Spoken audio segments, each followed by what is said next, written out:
Taliyaha ciidanka booliska Soomaaliyeed ayaa kormeer ku tagay goobaha ay ka socdaan mushaar bixinta ciidanka booliska Soomaaliyeed.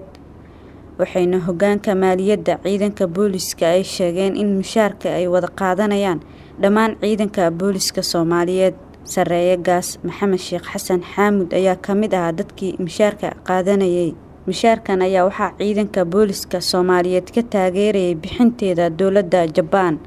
Korneel Yuusuf Cabdullaahi oo u hadlayay hoggaanka maaliyadda ciidanka booliska ayaa warbaahinta la hadlay. waxaanu bixinaynaa mushaarka ciidanka booliska Soomaaliyeed. Lacagtaas waxaa bixinaya Jabaan baa bixinaya lacagtani. Waa 3 bilood oo ka hartay 2015 3 bilood oo ka hartay weey. yaanu bixinaynaa ciidanka booliska Soomaaliyeed meel kasta uu joogana lacagtaas way helayaan insha Allah bi'inal kariim. waxaan dad u sheegaynaa ciidanka booliska Soomaaliyeed dhammaantood inay mushaarkaani qaataan.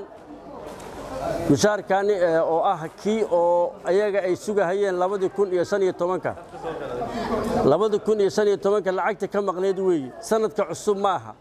lacagtaana waxaa bixiyay Jabaanka, dawladda Jabaan ayaa bixisay. Waxaa sidoo kale maanta ka dhoofay garoonka magaalada Muqdisho taliyaha ciidanka booliska Soomaaliyeed Sareeye Gaas Maxamed Sheekh Xasan Xaamud oo u duulay dalka Jabuuti, iyadoona ujeedka safarka ee tababar loo soo xirayo ciidamo ka tirsan booliska oo muddo 3 bilood tababar uga socday dalka Jabuuti. Tababarkaas ayaa waxaa bixinaysay dowladda Talyaaniga.